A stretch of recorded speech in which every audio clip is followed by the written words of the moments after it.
What is happening, everyone? Welcome back to G-Ball Vision. Thank you for stopping in. Today we have another exciting unboxing to dig into. Before we get started, double check and make sure you are subscribed to the channel. I would love to have you here. And before you head out, do me a huge favor and hit that thumbs up button. Greatly appreciated, everyone. And feel free to let me know what you are carrying in your pockets today down in the comments. So we have a knife here coming in from Jamie. You may know him as Hey Man, huge supporter of the channel. Huge shout out to him for sending this over for us to take a look at, and we will be giving this away to one lucky member. So we have the Bailout, the 537GY-1. This is a completely USA made knife, and I forget what the price tag of these are. They are up there a little bit, but I think the Bailout has, maintained a decent price tag, probably still a little bit overpriced, but I think this is one of the models that has, maintained a decent price point.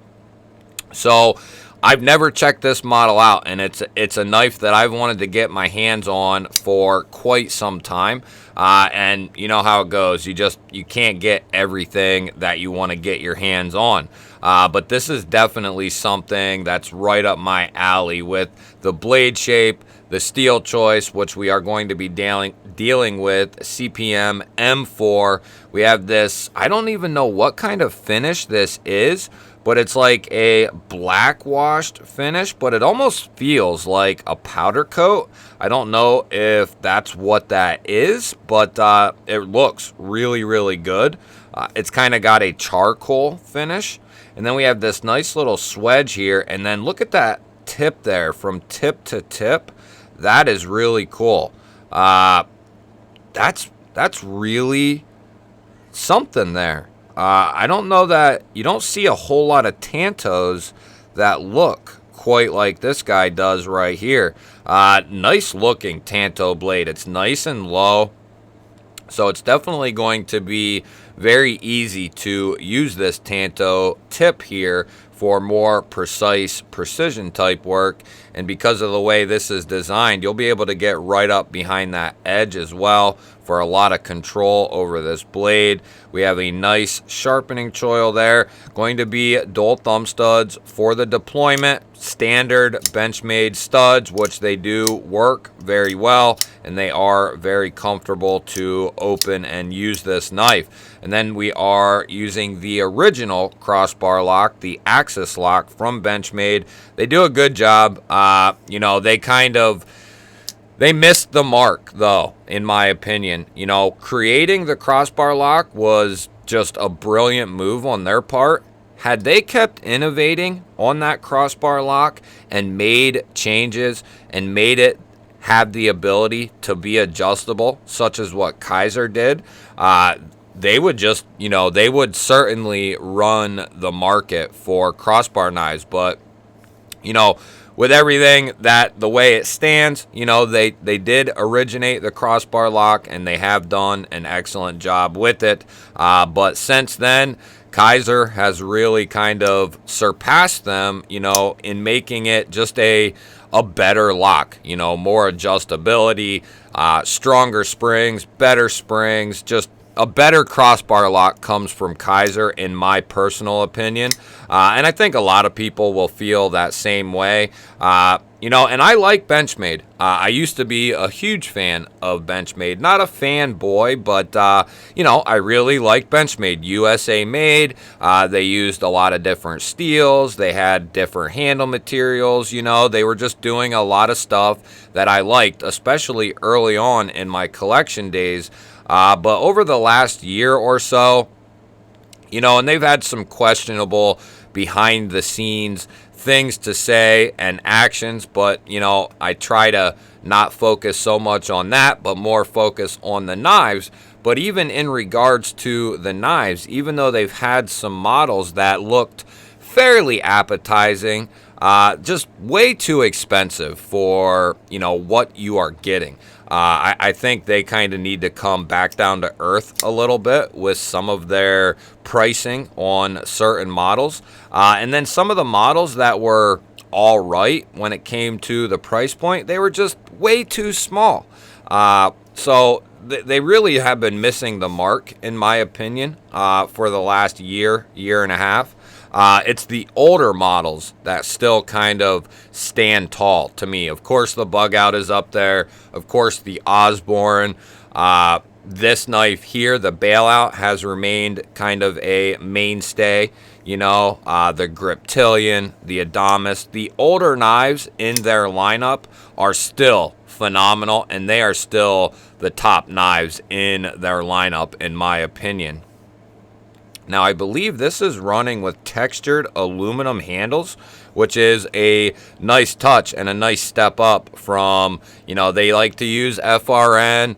They do use some G10, but they also use carbon fiber. They have some titanium, but the aluminum here with this nice, soft, textured, diamond type pattern feels really good. It looks really good, and I believe they have some different versions of this now, and they may even come in a different steel.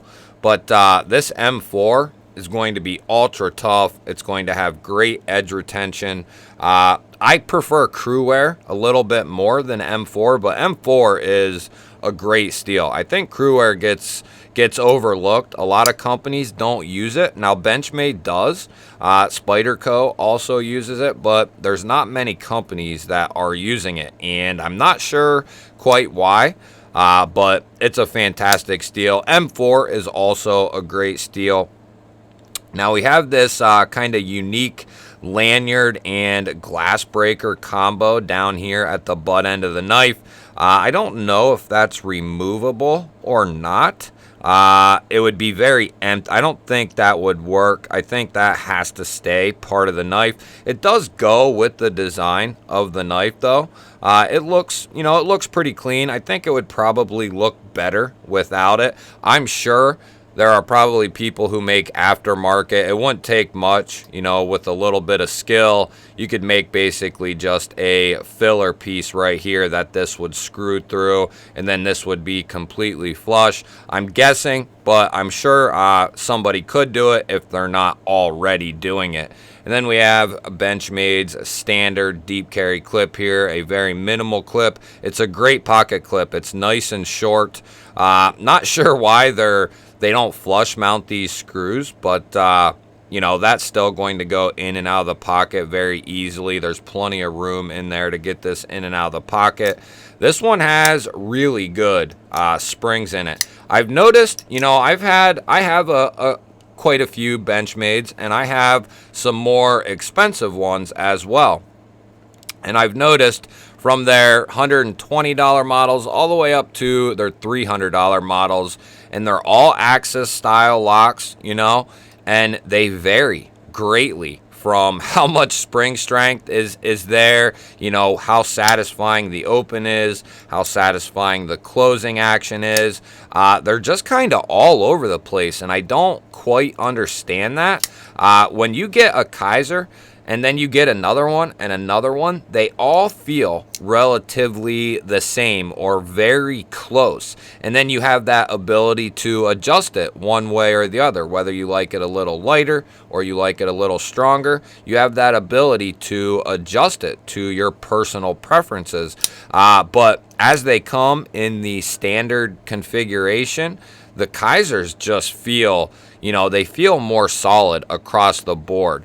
But in the case of this Bailout right here, this has a great spring in it. I can tell you that right now. It's not one of their lighter springs on this particular knife right here. It's got a nice, strong spring, and then it's got a good closing action as well. You'll be able to reverse flick this guy out.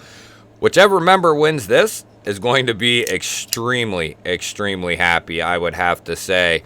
This is very, very comfortable in hand.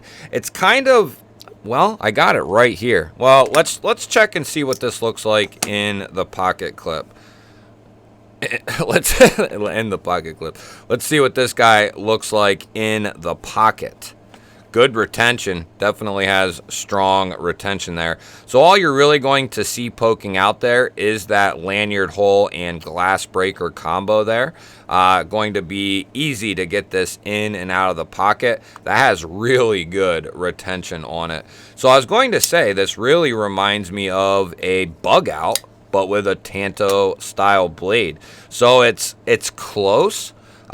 The Bailout is a little bit of a bigger knife, not by much, a little bit more handle and a touch more on the blade. This does have this kind of flare out on both sides when it meets up with the tang of the knife, but they are fairly similar. It's kind of like this is their drop point model, this is their Tanto model. This is the second knife I ever bought when I got into my collection. That kind of tells you, I have a history with Benchmade. This is the knife that kind of started it all for me.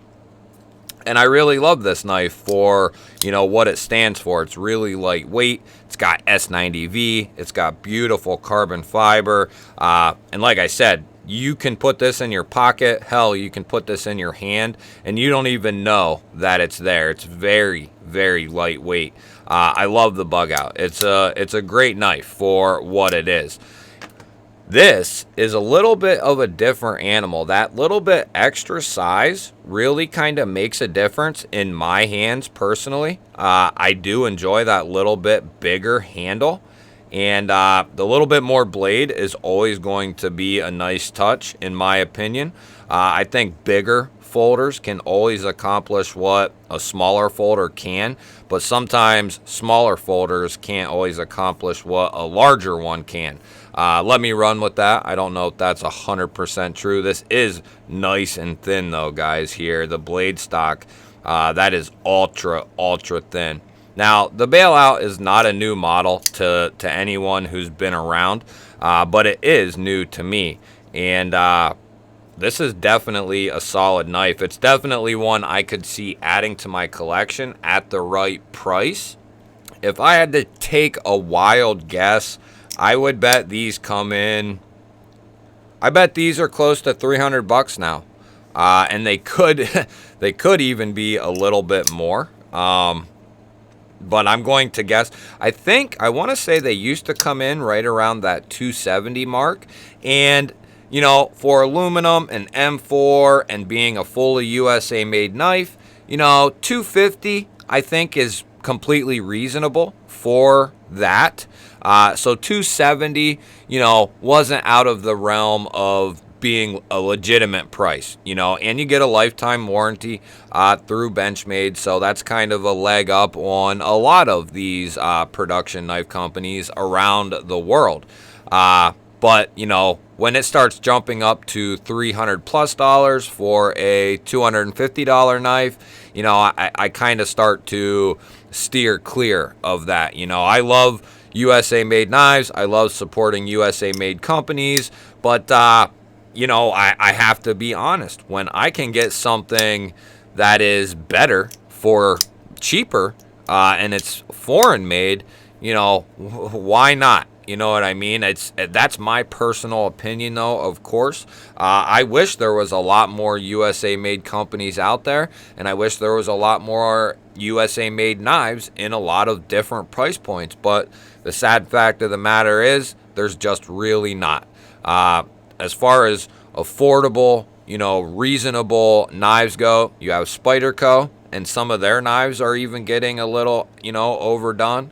And then you have TRM, and you have American Blade Works, and those are the companies that are giving you a lot for your money. Now, they are going to be around that $300 mark, but you're going to be getting a lot for your money from those couple of companies. Spyderco, you're not going to get the flashy handles and that type of thing, but you're going to get excellent heat treatment. You're going to get excellent fit and finish. You're going to get all the functionality that you want from your pocket knife and the ability to try out different steels from Spyderco. So that's kind of where Spyderco, that's their bread and butter, is different steels, heat treating them properly, and making all the functional aspects of the knife, flourish. Benchmade has kind of gotten lost in the wind, in my opinion. I'm not sure who is, you know, guiding that company or who's behind, you know, what their next steps are. But I think either he needs fired or he needs to quit getting high.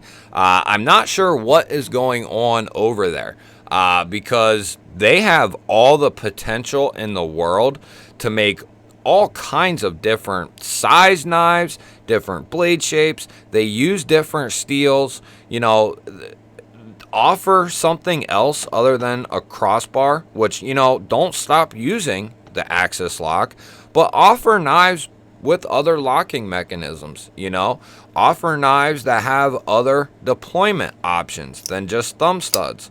And they do have some things that are different than what they typically do, but typically it's crossbar lock and it's thumb studs. And then, you know, we already kind of went over the handle materials, but they have the ability to do a lot, and it seems to me that they do very little. And it's kind of disappointing. And I think it's that way. A lot of people have just completely forgot about Benchmade. A lot of people have wrote Benchmade completely off. And then new people don't even give Benchmade a look just because of what everyone else says and what they see about Benchmade. I think they're very disappointing. With the exception of their older models like this guy here, they really have some waking up to do, a lot of work to do in my opinion. But the Benchmade Bailout here is definitely a solid feeling knife, a solid looking knife. And at the right price point, I think I could get, you know, behind snagging one of these someday. But it would have to be at the right price point. That does feel like it has a nice edge on it. Yeah, that has a nice bitey edge, nice and thin. So this is going to make a nice little slicer, nice little work knife, broken in very nicely. Doesn't look like it has much use on it at all from Jamie. So whoever does win this one is going to get one hell of a knife. You guys will have to let me know. What do you think of Benchmade? What do you think of the Bailout here? I love hearing from you guys. Don't forget to hit that thumbs up button. Always appreciate that, guys. Really helps get these videos pushed out there to more people. If you're new here, we do videos just like this one every single day. Hit that subscribe button, ring the bell. I would love to have you here. Otherwise, guys, I'll throw up a couple of new videos. Go check one of those out. Have yourself an awesome day. Thank you for watching, and I will catch you on the next one.